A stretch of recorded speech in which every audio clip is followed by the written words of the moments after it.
what to do after they figured out who's the murderer based on your counted ballots. Now, I wanted to tell you that there are a couple of things Mr. St. John intended to put in the script, clues and such, that are clues to the identity of the murderer.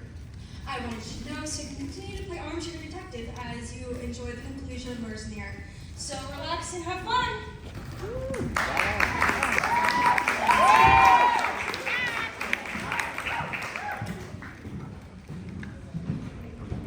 Dead. I can't believe grandfather's dead. Well, he is, Cousin Simon. He's the deadest person I have ever saw. Funny you should say that. Beth Nurse and I were discussing the degrees of dead earlier, and... Mother, please. And he was murdered. There's no doubt about it. You saw the body. Poor grandfather. If I got here sooner, maybe. How do we know you didn't get here sooner? What? All we know is that you could have arrived hours ago, parked your car out of sight, slipped into the house, killed the lights moments before you killed Mr. Starkweather. That is absurd! Why would I kill him? I say a third of a $50 billion fortune is a pretty good reason to knock somebody off their feet, if Mr. Starkweather signed that new will. But I wasn't here when grandfather told you all about the crazy new cloning scheme. It would have been easy enough to hide outside the French doors and eavesdrop on a conversation. Well, I knew that. I was expected here. Tell me again. All right. I had to crawl at a snail's pace on that long country road from town. Rain was lashing the windshield so hard I could barely see. The wind was snapping branches off the trees and flicking them against the car. It was like driving a hurricane. When I got to the wooden bridge which spans the stream which flows across the estate, I had to stop. The little stream had turned into a big river, okay? Write that down, big river! Humongous river, okay? The little stream turned into a big river. And I couldn't cross it because the old wooden bridge was broken. However, I remember years back when I was a little kid, I used to play on an old tree which fell across the stream. It fell across the stream! And I managed to find that old tree, and let's just say I managed to cross over it, and I got here right after grandfather was murdered. Yeah, that's a good story, but it sounds rehearsed. Not enough! That's the truth, I swear it! Maybe, but I'm still not crossing you off my suspect list.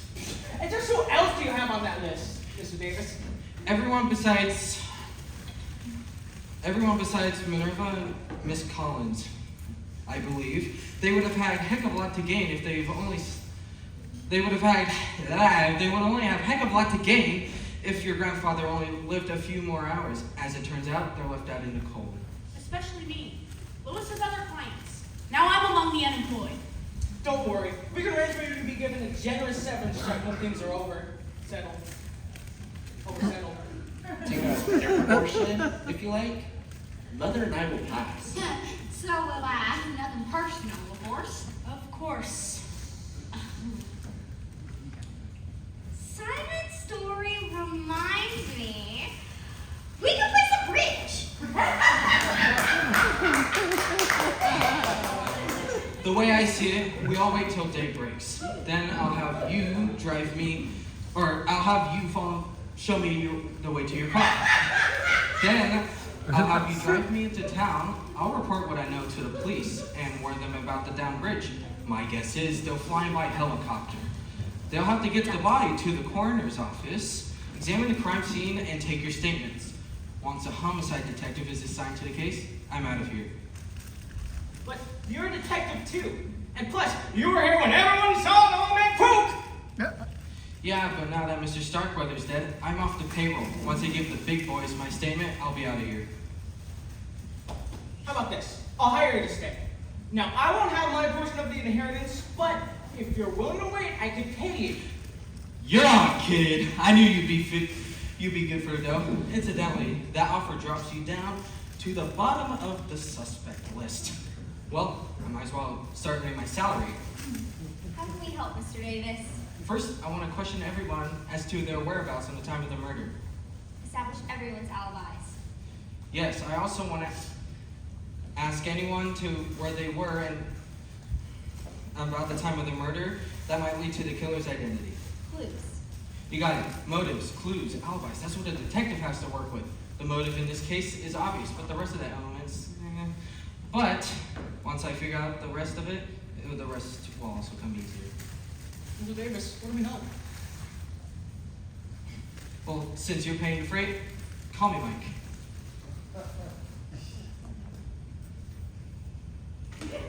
How about you, Miss Thompson? Do you mind going first? I'm awfully tired, but if I have to. None of us do, Paula. You don't have to. What? What do you mean, dear? I mean, Mr. Davis isn't a police officer. He doesn't need to know the time of time. That's true. But why would you hide something? The police are gonna get you. Because Simon, are you accusing me of killing Great Uncle Simon? Simon does have a point. Do you want me to tell the cops that everyone cooperated except for you? Okay, fine. Well, I'll answer your dumb questions. But first, let me take Mother upstairs to lay down. She's getting up in years, and she needs a rest. Thank you, Jordan. I'm not the spring chicken I once was, but I'm not as Methuselah either. Are you okay? Do you need your digitalis? No, but if I did, there's probably maybe one or two still under the sofa. I had a bit of an accident with my pill bottle earlier. Come on. Thank you. Call us when you're ready for us. I assume you'll want to question everyone in private. You can wait with me in my room if you like, Kathy. I want to go over the old Billy Bend since it will remain an official one. Sure, Louis. Excuse us. I'd like to stay. Hearing everyone's alibis will give me a clearer picture of what happened here earlier at Starkweather Mansion. I agree. I'm particularly interested between the time that Mr. Starkweather changed his will and when he was murdered. How long was that? Several hours ago. Well, Miss Thompson, could you give us any information that might help us? Well, I was very disappointed in Great Uncle's announcement, Great Uncle Simon's announcement, as you might as well imagine. I mean, I'd understand if you want to call him Tom Cruise, but Great Uncle Simon, no offense, Cousin Simon, but he was not the nicest person. Well, I was up in my room for most of the time here, but I did come down on a few little errands. I was outside the kitchen door when I heard Minerva and that cute little lady Nancy talking. What's the matter with you, girl? Did you leave your mind in the other room? I'm sorry, Minerva. I'm just so confused. About what? Has that no good scamp Jordan been bothering you? Jordan, I mean, Mr. Starkweather, what makes you think that? When I walked in on the two of you, you guys were sitting mighty close to each other, real lovey-dovey like. What was he saying to you? I think he wanted me to To do something you didn't want to do? Yes, but it's not like what you're thinking. I'll bet if that boy tries anything, I'll cut him down to size. Minerva, no, he doesn't want me. I heard him with Collins. Oh, I get the picture. When you lost your billions, he lost interest in you, didn't he? He stole the money right down to the Collins girls and He proposed to her, but she rejected him.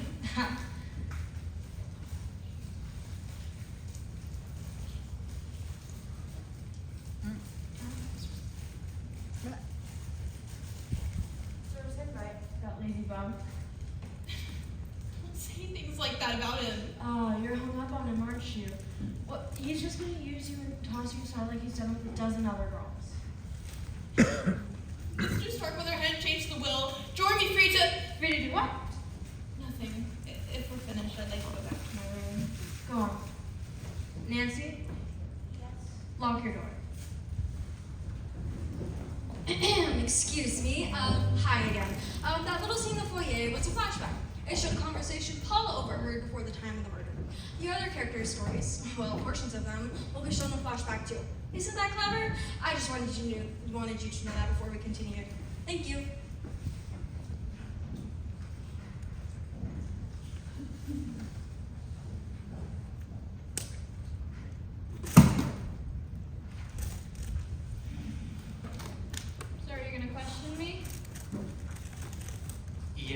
So, tell me, Miss Trent, did you happen to hear or see anything suspicious earlier tonight before Mr. Starkweather was murdered? Suspicious? I suppose you call toting a gun around the house suspicious, even though Mr. Starkweather wasn't shot to death. Gun? Who's gun? Besides me. Paula Thompson, that too, claimed she's a regular Annie Oakley. And she also claimed how easy it'd be for someone to break into his front doors and kill Mr. Starkweather. Did she now? Ask her yourself. Anything else you want to ask?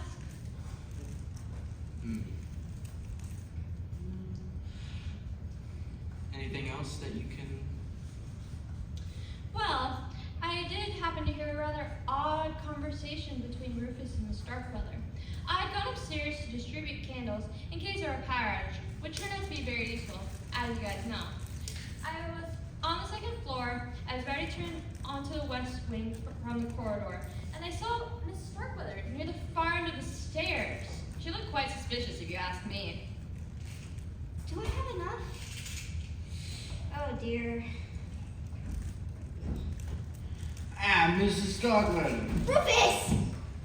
You nearly frightened me out of my years of growth. That's all right, ma'am. And we do all of our grown sideways. I certainly hope not. What are you doing with that television set? It doesn't look portable. It is now. Borrowed it from the guest rooms upstairs that ain't in use. Whatever for. Well, you see, I wasn't really sleepy, so I thought I'd stay up and watching TV. But the set in my room's all messed up. Well, specifically the color. Everybody on every damn channel's green. I mean, the X-Files are green, the Friends are green, even the Simpsons are green. Looks like every station is starring Kermit the Frog. How disconcerting. You can say that again, whatever it means. Are them investments you got there? I wouldn't mind if you. I can still kind of taste the crown Minerva served us servants at dinner. These? No, Rufus, you mustn't have any of these. They're for my heart. If you had any of these, they could kill you. I guess I'll pass then. Better be careful not leaving them around though. Someone can accidentally eat a bunch by mistake and kill over dead. That's entirely possible. I mean, why'd you even put on their death certificate? Cause of death, bad breath? This is no laughing matter. I need these pills, you see? I need every one of them.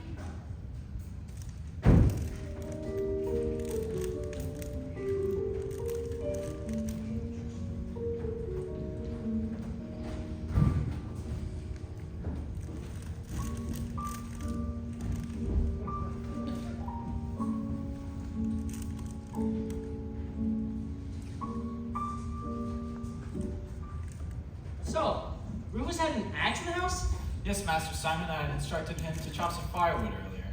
I'm surprised you trusted with an axe. I personally wouldn't trust him with a butter knife. I was simply relaying Mr. Starkweather's instructions.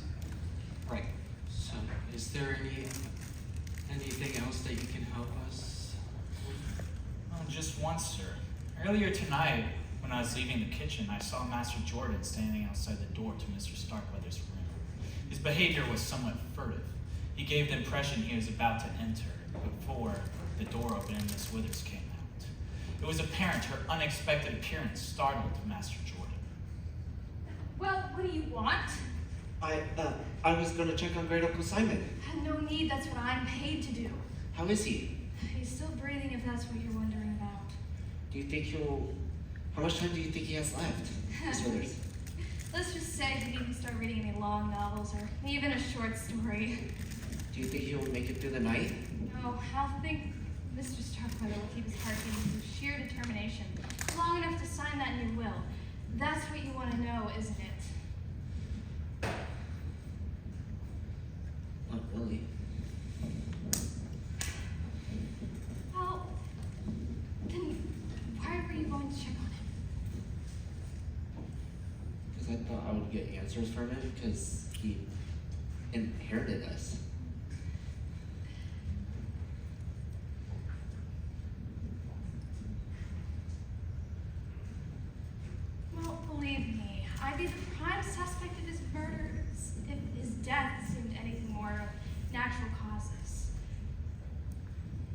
and proving are two different things, even when there's $1 million on the line.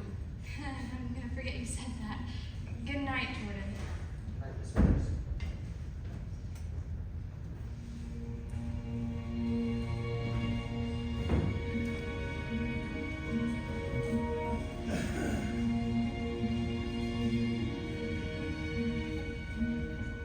It's true. Jordan Starkweather did point out that I was in a position to end his great uncle's life in a way that would assume to be of natural causes. But I presume Bensonhurst told you I refused.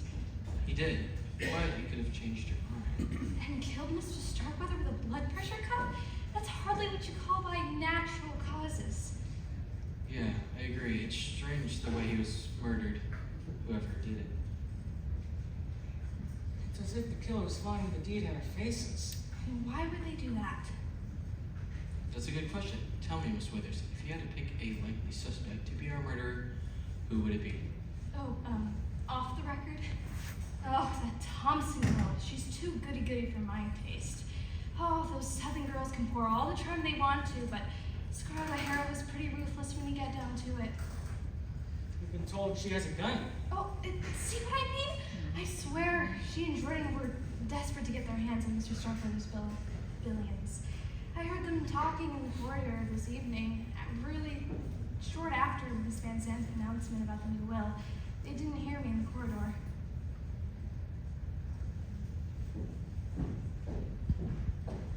Well, what are we gonna do? Do? What can we do? It's out of our hands. See, I thought about declaring Uncle Simon as insane, but it won't work, you know. If cloning was just a wild theory, we probably could, but it's not. It's being done. Him being the first person in cloning himself might be bizarre, but it isn't insane. It's this case. Yeah, we could just spend the inheritance that we get from the lawyers. Ms. Van Zandt,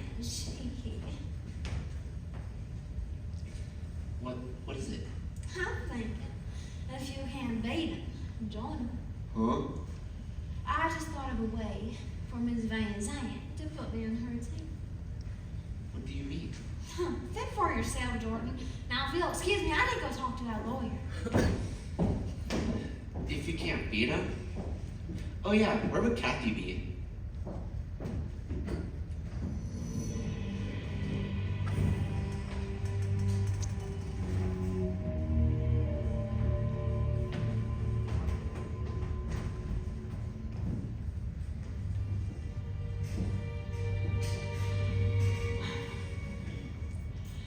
It's true. Jordan did suggest we get married. It wasn't much of a romantic proposal, more of a business proposition. You were going to have to. You were. Then you did turn him down. Yes, I did. That fortune hunter isn't worth 2 cents, so in my opinion,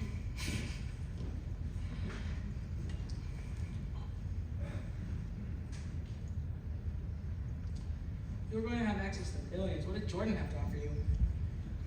himself, I guess, it wasn't a very good proposal.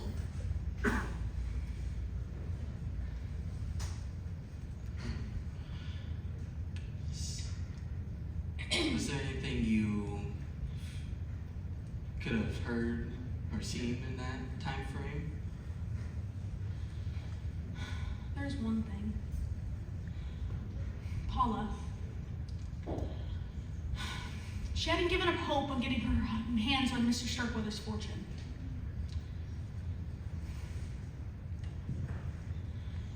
I was in Lois's room and Paula knocked on the door. She asked Lois to step into the corridor to talk to her in private, I guess. Lois went out with her. They didn't close the door completely, so I couldn't help but overhear the conversation. We're very busy, Miss Thompson. Preparing that new will. Yes. Yeah. Haven't lawyers been disbarred before for behavior unethical and ugly? Are you sure this cloning business is legal? The procedure will be performed in Belgium. As we told you, our laws don't apply there.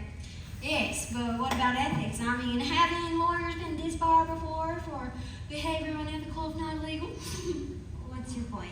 My point is, I want to be on your team. You can pay me from the baby's trust fund and be the baby's nanny or whatever you want to call the position. I really don't care. If you don't, I'll be forced to report you to the Bar Association. Isn't that what you call it? It is. Let me give you a little free legal advice, Miss Thompson. In the first place, if you make any accusations against me before the cloning procedure has been completed successfully, I'll sue you for the $50,000 you're due to receive and everything else you own. Secondly, once the baby's on the way, I plan to close down my office. I shall devote all my time to Kathy and little Simon's care. At that point, it wouldn't bother me in the least. Should I be disbarred?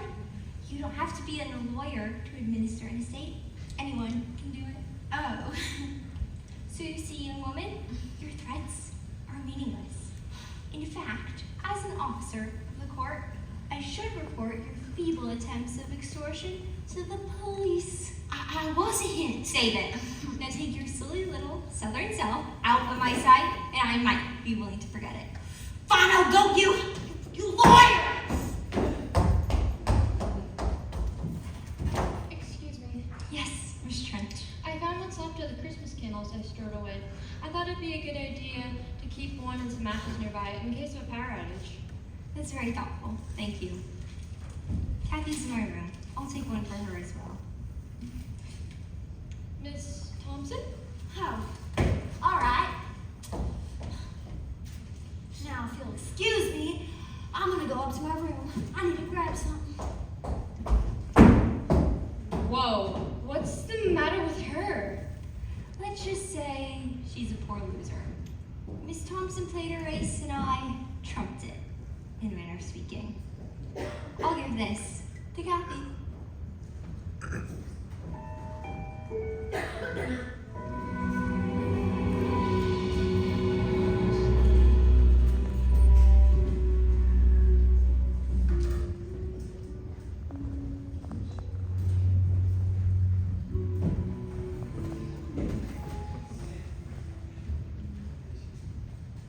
If I remember correctly, when Kathy Collins saw Mr. Starkweather's body and screamed, you ran in from the front doors. What have you been doing outside, Rufus? Was I outside? Oh yeah, I remember now. I borrowed a TV from a guest room because We heard why, Rufus. Oh, you did? Man, news sure travels fast around here. All the actors on your set were green. Yep, sure was. Looked like Martians or man, or something like that. Anyways, when I put in the new set, the picture didn't come in too well.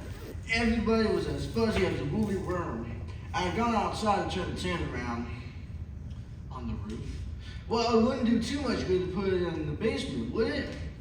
I was about to get the tall ladder out of that shed when I heard that gal scream bloody murder. Well, even if the murder wasn't bloody. Did you happen to hear or see anything when you were outside?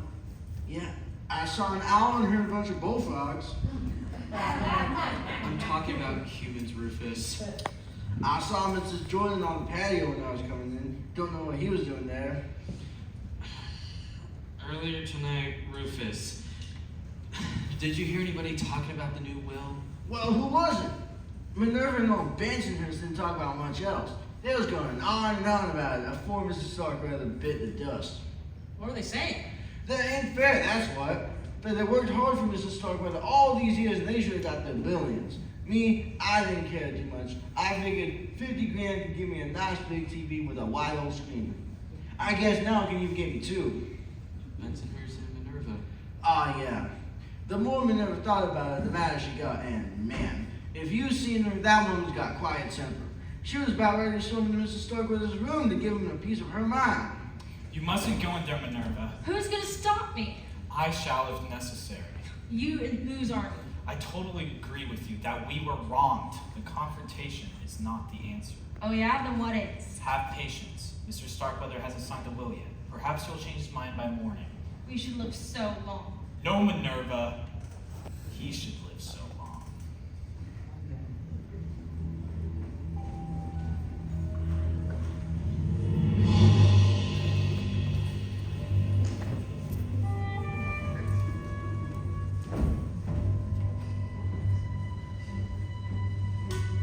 So, what have you been doing outside, Jordan, during the time of the murder? Just taking a fresh breath of air. Anything wrong with that? Now, if you remained outside. Are you accusing me of killing Great Uncle Simon? Whoa, calm down, calm down. I'm not accusing anybody yet. Besides, from what we've heard, trying to con someone else into doing your bidding's more your style. Who told you that? I question, you answer. What have you been doing outside? Okay, fine. Kathy and I had a disagreement, and I blew up. I went to cool off. Or have you already heard that? I question, you answer, remember? Okay, tell me this. If you didn't murder Mr. Starkweather, who do you think did? I'm not saying that she would, but have you talked to the little maid, Nancy? Why her, Cousin Jordan? That girl has a crush on me. I mean, I flirt with the ladies a lot, but I didn't intend to lead her on. She was already upset about the new will, not that she will lose the money, but that I will lose even more. I strolled around the house and outside when I overheard her talking to Miss Withers. Can I do something for you, Miss Withers? Well, I needed a pitcher of water to put by Mr. Starkweather's bedside, but I got it. That poor man, when he had that attack in the living room, I realized what you meant when you said the slightest shock could prove to be fatal. Exactly. The slightest shock. Oh, Belle. I must go. Yes. We wouldn't want anything to happen to him, would we?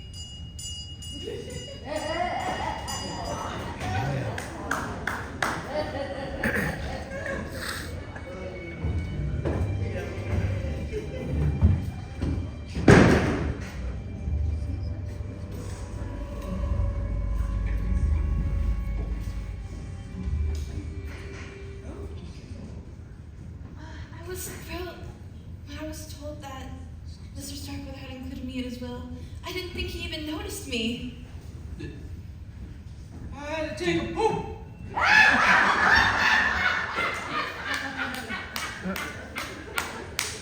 Sorry, what was that?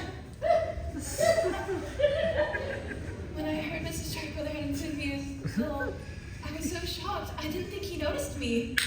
Then you must have received two surprises. To hear you would inherit $1 million, and then realize it was being taken away. 3 surprises, actually. Now you're wealthy again.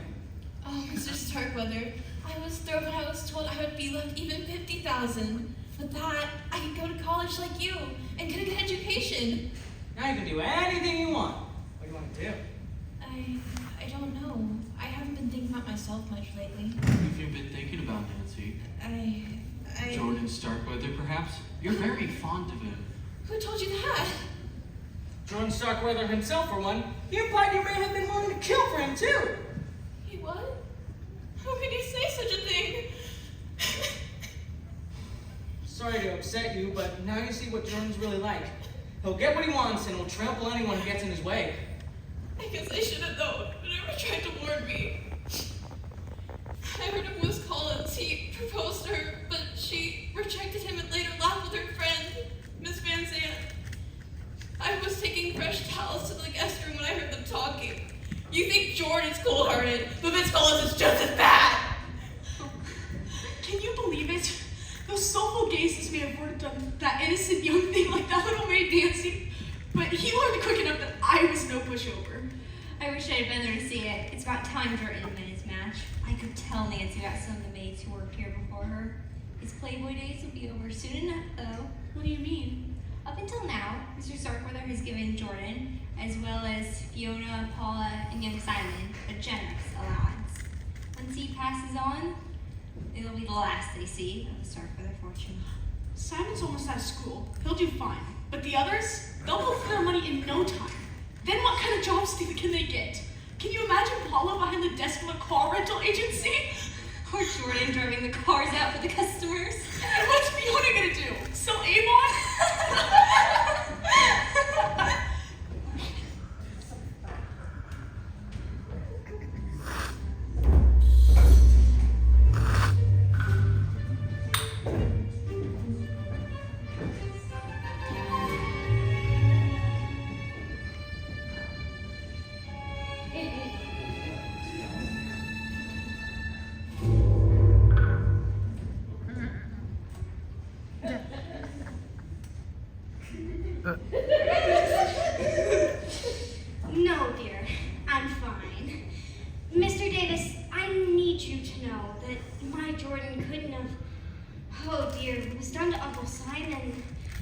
Jordan was with me all evening. You know that can't be true, Miss Starkweather. Your son himself told us that he was outside, and I saw you in here earlier with Bensonhurst and Minerva. Or Withers. Alright. I suppose it was last night he sat with me. Maybe it was. Now I know why Jessica Fletcher always never believed her suspects on Murder, She Wrote. It's so easy to get confused. Concentrate on tonight, please. Did you happen to hear anything suspicious? Suspicious? Well, I saw that horrible thing wrapped around Uncle Simon's neck. I'd call that suspicious. Might be before that. Oh, before. I don't know if this is the sort of thing you mean, but... Yes? Go on? Okay. Stop dragging me. It was after we all found out about the will and had all gone upstairs. I went past the secretary's room and heard her and the housekeeper speaking inside. They were talking quite loudly, so I couldn't help but overhear. What are you doing in my room, Miss Trent? Oh, I was making sure that all the guests had extra blankets in all the rooms. I suppose you're quite pleased with yourself, Miss Collins. What do you mean? It all worked out just as you planned. I don't know what you mean by that. I think you do. Now I understand why you brought those magazines from town, lying them around where Mr. Starkweather can see them. You've been doing this for months. What magazines? Oh, don't play dumb with me, Miss Collins. I've seen those scientific journals and those magazines. They all had one thing in common: articles about cloning. You were the one who planted the idea of cloning into Mr. Starkweather's head with those journals. So what if I did? There were no laws against sharing ideas, are there? I'm sure your lawyer friend would say no, since the two of you are in this together. Doesn't mean what you're doing is right. I think what you're planning to do is hideous. Well, frankly, I couldn't care less what you think. Get out! Oh, starting to give orders now, are you? I'll leave. But remember one thing, young woman. You are not the queen bee, and you won't be until Mr. Starkweather's name is on that dotted line. Presumably that ever happens.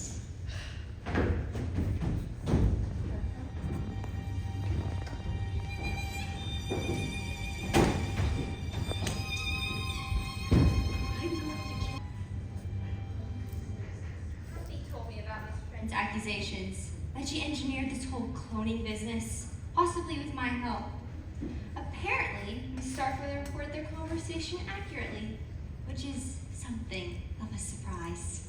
Is it true? Did you and Kathy give grandfather the idea to clone himself? I don't think that's really relevant to the case at hand, Simon. Even if we did, we weren't breaking any laws. Wouldn't you agree, Mr. Davis? No laws I can think of. And how about we focus on the law that was broken? I'm referring to the murder, of course. Right as usual, Miss Van Zandt. Is there any information you can volunteer to us? I will tell you this. Earlier this evening, I was going to the kitchen to ask Minerva for a pot of coffee. It was apparent Kathy and I would be working late, and I felt the caffeine might help us stay awake. Minerva wasn't there, but Rufus was. I heard him talking to Fiona Starkweather. Their conversation was rather peculiar.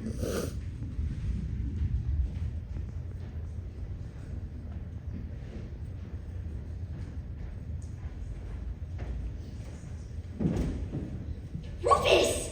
What on earth are you doing with that axe? I brought it from the woodpile to dry it up good. Sharpen it up too. Want to see? Goodness, no! Put it away!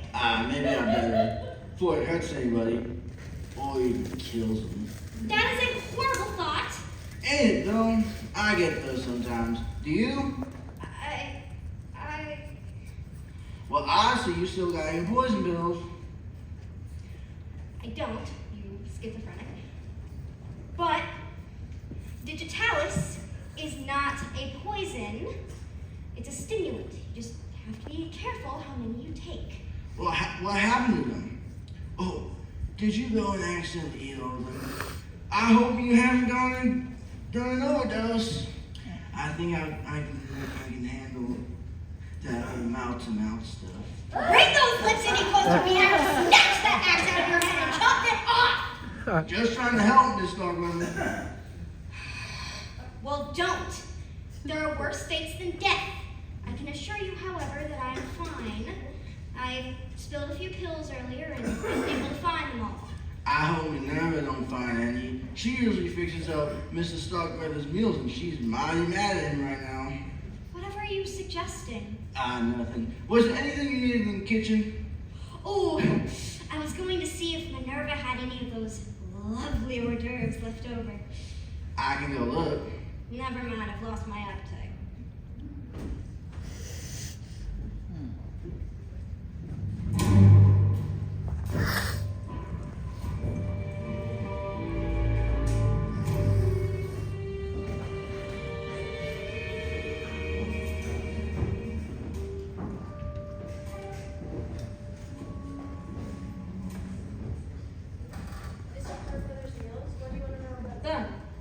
I want to know who he dined with, and did he eat the same food as everyone else? Mr. Starkweather was on a very strict diet, low salt, low fat, so I had to serve his meals separately. Why do you want to know about the food? Do you think there's something wrong with my cooking? No. I think you're a great cook, Minerva. That lamb leg you served tonight was wonderful. Well, I've also been told I do have terrific legs. So, what's the problem? Forget it. You already answered what I needed. Changing the subject now. Do you recall who all gathered in the kitchen when the lights went out? Well, before I got in there, I mean. Blackout? I'm not sure. Let me think. I was in the pantry checking the supplies for breakfast when it went dark. It took me a moment to grab the candle Miss Trent gave me and light it. Minerva, Nancy, is everyone all right? I'm fine. I was out back when I saw the power go out. It went dark. What happened? Benson must have forgot to pay the light bill again. Keep that up and don't forget to pay your wages. There was a power outage. I told you guys my candles would come in handy. I'm going to give you a cold star later. As first, can you turn the electricity back on?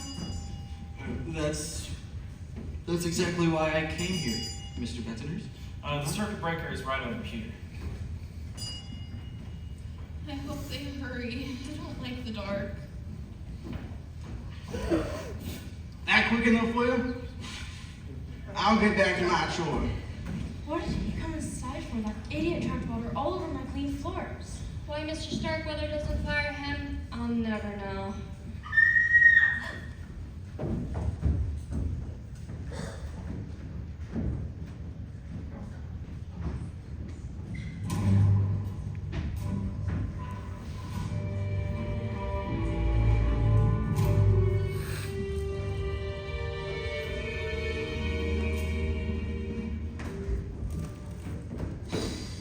Any luck? Yeah, it was enough. There was enough information. It was enough to pinpoint our murder. I just wish I had more. With the results, it could take weeks. If the will's probated and the killer gets his or her inheritance, they could disappear for good. You could easily buy a fake identity for $1 million or more. I just wish there was a way I could nab the guilty party tonight. But hearing everyone's alibis will give me a clear picture. Guess not.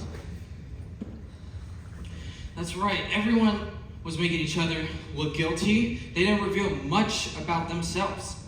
Sometimes the slightest sign moves that way a little.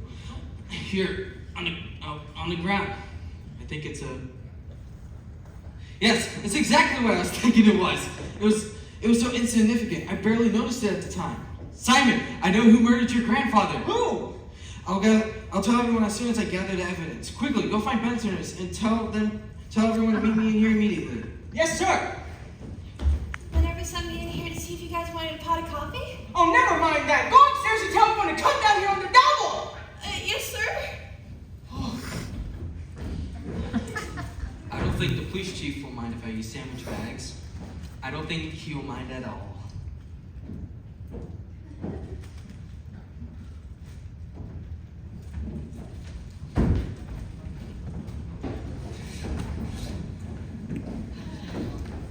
Welcome, welcome. Make yourselves comfortable. Please, have a seat. It's very late, very early, whatever you want to So tell important. me. Why did you wake us up at this ungodly hour? I know, you're all very tired. I know I am. But I feel like you'd all rest easier knowing who murdered Simon Starkweather. You know who killed Great Uncle Simon? Yes, and I will be showing you in just a few minutes. I'm amazed, Mike. How did you figure it out? First, had to rethink on the one thing that's been bothering me the entire time.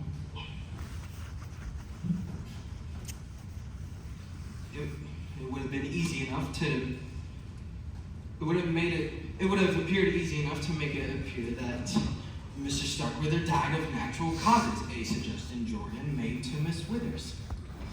And Miss Starkweather and her son could have also given him some digitalis to trigger a heart attack. But any of you who knew that she spilled them in this very room earlier could have done the same thing. Or Miss Starkweather could have achieved the same goal by grabbing her hypodermic needle and injecting an air bubble into his bloodstream. But any of you could have snuck into a room and done the same thing. Or you'd even consider fighting the old man to death. Minerva with her knife, Miss Thompson with her gun, Rufus with his axe, Bensonhurst with his wrench. The possibilities are endless. Why then? Why would the killer choose to put a blood pressure cuff around his neck? It's so obvious. I didn't realize it at the time. What if really happened? Might want to ask what that is. Well, obviously, when the cuff was put around his neck, Mr. Starkweather was already dead. Am I right, Miss Van Zandt? Really are very clever, Mr. Davis. It had to be you. We were in the same room together when the lights went out. Mr. Bensonhurst rang his bell. I ran to go find Bensonhurst, and you ran to go check on Mr. Starkweather. The killer must have murdered the man and slipped out of the room into Miss Withers' room moments before you went and found the body. That's what I figured too. Why would you put a blood pressure cuff around his neck? As our able detective summarized, the killer made it appear that Mr. Starkweather had had a heart attack. Death seemed to have deep and due to natural causes. There was no doubt in my mind, however, that someone in this house had killed him. I knew under the circumstances, the police would have no reason to conduct an investigation, nor would a coroner perform an autopsy. I wasn't about to let my employer's murderer get away scot-free. I noticed the blood pressure cuff on the bed, so I put it around his neck before inflating it and wheeling him into this very room. It all worked out, just as you planned. No one would have ever suspected anything. So young Mr. Simon hired Mr. Davis to help find the killer. That's right. It was very naughty of you, Miss Van Zandt. For a while, your little ploy distracted me from the main problem. Instead of thinking, who did it? I was thinking, why did they do it like that? Once I solved the piece of the puzzle, the rest came easier. I'm sorry, Mr. Davis, but if you discovered the identity of the killer, then the ends seem to justify the means. I agree, and the police might also agree and even overlook the fact that you tampered with evidence. If that's the case, I'm on very good terms with the local judges. How do you know Miss Van Zandt didn't kill Great Uncle Simon herself? No motive. Oh yeah. Don't keep us in suspense, Mike. Do tell us who killed Mr. Starkweather. I'll do you one better. I'll show you. Bear with me. Stacy, do you all remember when Miss Trent distributed those candles out earlier tonight in case of a blackout? Can you please take them out and light them for me?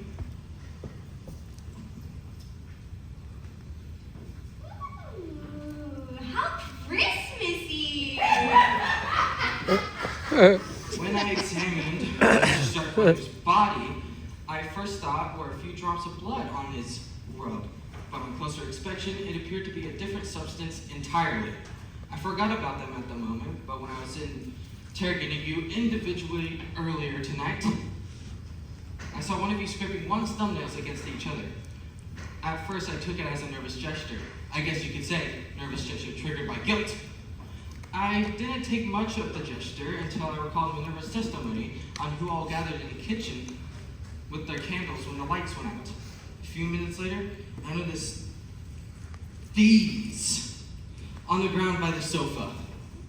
It would be enough to identify, or it would be enough to link the murder. Thin scrapings of red tallow. Tallow from the killer's thumbnail. Tallow that matches the drops on Starkweather's robe. Tallow from the red candle the killer had when he murdered Mr. Starkweather. Tallow from the only red candle which among you were holding, Mr. Bensonhurst. You betrayed me! There might have been other red candles. There are. I remember thinking of when we took them down after Christmas that we'd have to buy some more red ones for next year. Is that the only evidence you have to offer the police? This candle? No, Bensonhurst. I have more than that. I just examined Mr. Starkweather's body, and when I was moving about the room earlier, I looked at everyone's wrist, and they all looked clean, except for yours. I noticed several thin scratches on your wrist. No doubt that Mr. Starkweather was struggling for his life. I bet my reputation in skin samples will prove that you were the murderer. And just to clarify, I've met quite a few experts in DNA in the last 6 months. Bravo, Mr. Davis. Well, I don't suppose you'd be willing to take those scrapings and clone a new me to put in prison instead, would you? I didn't think so. I have to admit, my biggest